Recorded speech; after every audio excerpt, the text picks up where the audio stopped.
یوں ہی میرے سامنے آ گیا، مجھے کوئی ہوش نہیں رہا، نہ جواب کا نہ سوال کا، کبھی حال ہجر کہا نہیں، وہ ملا تو لفظ ملا نہیں، کبھی حال ہجر کہا نہیں، وہ ملا تو لفظ ملا نہیں، کہیں گفتگو ہی میں کھو گیا جو معاملہ تھا وصال کا، جسے خود سے ہی نہیں فرصتیں، جسے دھیان اپنے جمال کا، اسے کیا خبر میرے شوق کی، اسے کیا پتا میرے حال۔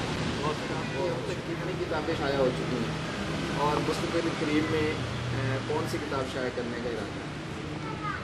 میری اب تک 3 کتابیں منظر عام پر آ چکی ہیں، جن میں سے ایک نظموں کا مجموعہ ہے برفاب، یہ اس کا 3را ایڈیشن ہے، یہ 2006 میں آئی تھی اور اسے انگلینڈ سے پین ایوارڈ سے نوازا گیا تھا۔ زبردست۔ تو دوسری کتاب غزلوں اور نظموں کا مجموعہ ہے چاک سے اترے وجود، یہ 2009 میں آئی تھی، جہانگیر بک ڈپو نے چھاپی اور اردو ادب کے شائقین میں بہت مقبولیت حاصل کی اس نے۔ اس کے بعد میری طویل نظم ایک الگ سے کتاب کی شکل میں شائع ہوئی، جس کا عنوان نوحہ گر ہے، اور یہ 2011 ہی میں شائع ہوئی۔ موسٹ ریسنٹ بک یہ ہے؟ جی بالکل، نوحہ گر۔ ہم مزید کون سی بک شائع کریں گے؟ میرا انشاءاللہ ارادہ ہے کہ اگلے سال یا اس سے اگلے سال نظموں کا مجموعہ آئے گا، جس میں ایک طویل نظم اور کچھ 30-35 مختصر نظمیں شامل ہوں۔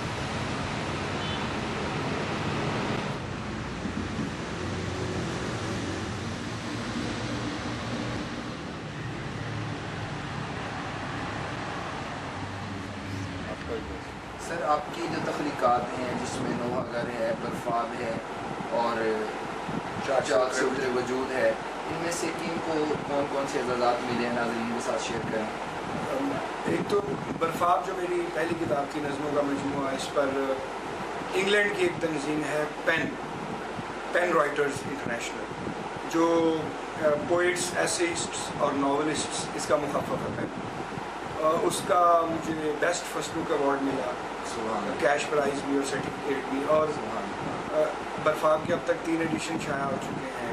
اس کے علاوہ چاک سے اترے وجود اور نوحہ گر کے حوالے سے کوئی پرٹیکولر انعام تو نہیں، لیکن میری اوور آل جو کمیونٹیو ادبی خدمات ہیں اس کے اعزاز میں فیض امن ایوارڈ ہے ملا مجھے، اس کے علاوہ صوفی غلام مصطفیٰ تبسم ایوارڈ ملا، اور وہ منیر نیازی صاحب کے ہاتھ سے ملا، یہ اپنی جگہ پر ایک اعزاز کی بات ہے۔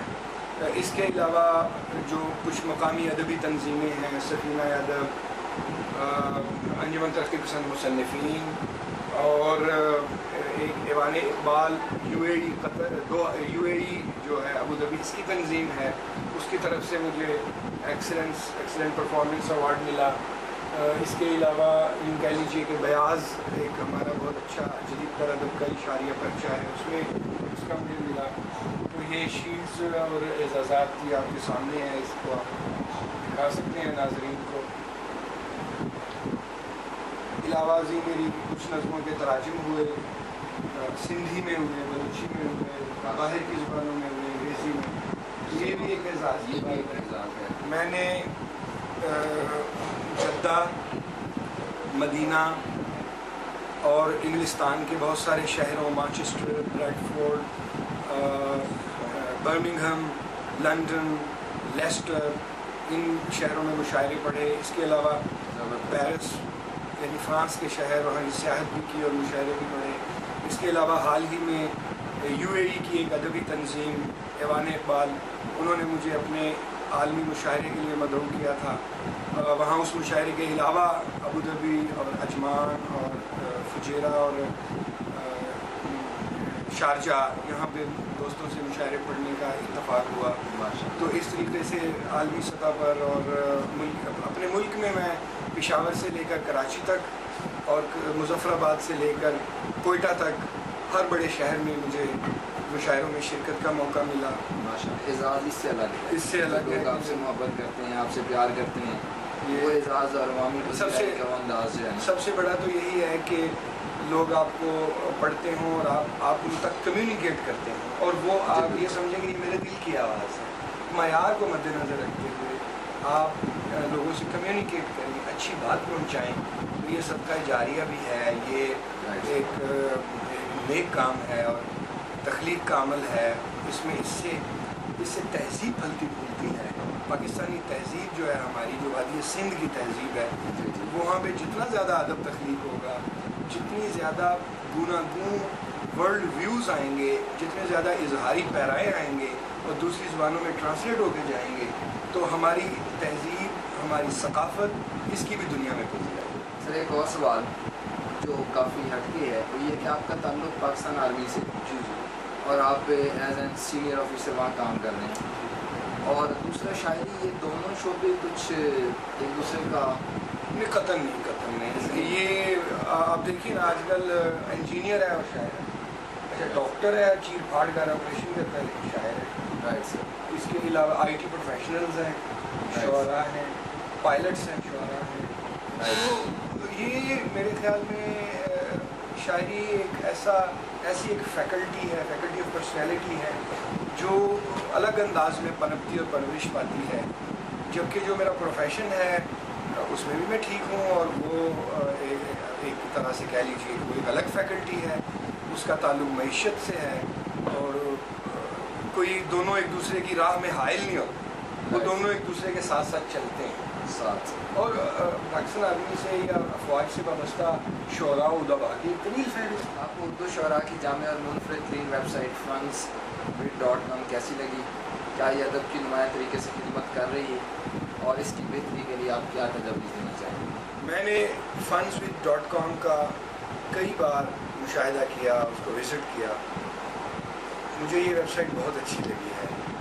اس کی ایک تو وجہ اردو ادب کو دلچسپ انداز میں پیش کرنا ہے.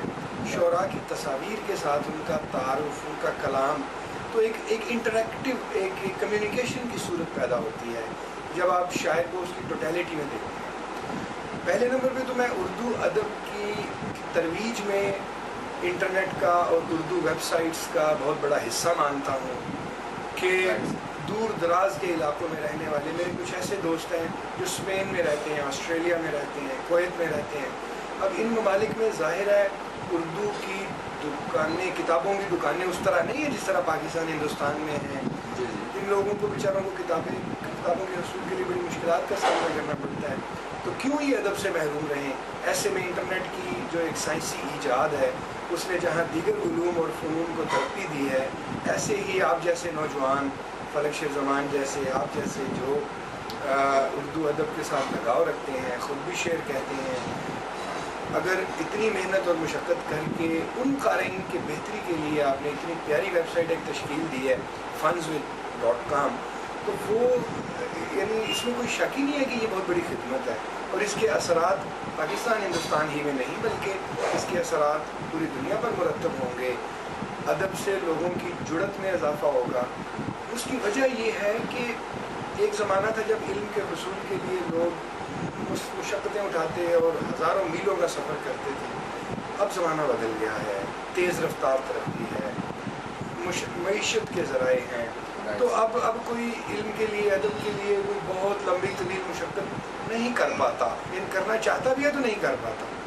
ایسی صورت میں اگر ان کی ٹیبل پر, ان کے گھروں میں ان کو معیاری شاعری ملتی ہے اور آپ لوگوں کے طفیل ملتی ہے, آپ لوگ جتنی محنت کرتے ہیں, ویب سائٹ بناتے ہیں, وقت لگاتے ہیں, اور اس کو ہزاروں لوگ پہ اراؤنڈ دی ورلڈ, پورے گلوب میں اس کو وزٹ کرتے ہیں, جس سے غزلیں, نظمیں, تنقیدی مضامین, شاعروں کے خیالات, تو جب ادب لوگوں تک پہنچتا ہے تو ان کے رویوں اور مزاجوں کی تربیت کرتا ہے.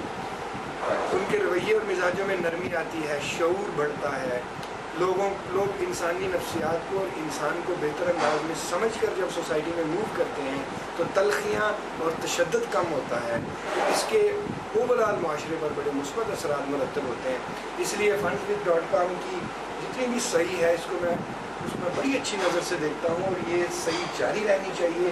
آپ لوگوں کے لیے میری بہت سی دعائیں ہیں، fundswith.com کے لیے بہت دعائیں ہیں کہ وہ آگے بڑھے اور زیادہ لوگوں تک پہنچے، اور معیار میں اضافہ ہو، مقدار میں اضافہ ہو، اور لوگوں تک اس کی رسائی آپ کے فقیر انتہائی ممنون ہے کہ آپ نے اتنا سارا وقت اس ویب سائٹ کے لیے دیا، اپنے قیمتی خیالات اور اپنی آراء سے نوازا.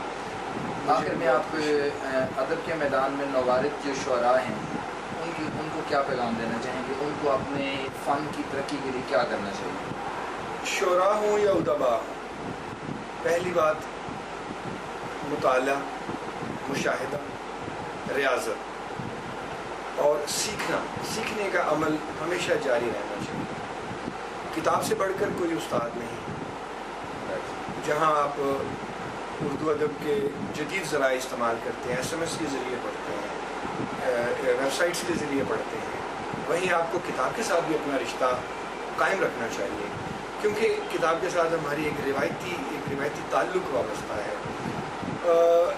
دوسرا یہ کہ آپ دیگر شعراء اور ادباء اور دیگر علوم کے ساتھ، آج کا انسان بہتر شعوری سطح پر ہے، ٹیلی ویژن ہے، ڈاکیومنٹریز ہیں، ویب سائٹس ہیں، انٹرنیٹ ہے.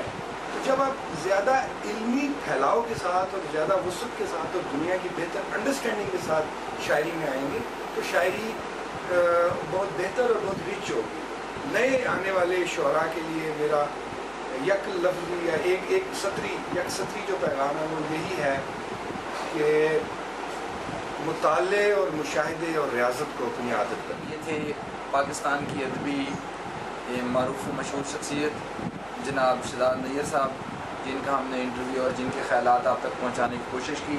اگلے ہفتے انشاءاللہ لذیذ ایک اور شخصیت کے ساتھ آپ سے ملاقات ہوگی. اس وقت تک کے لیے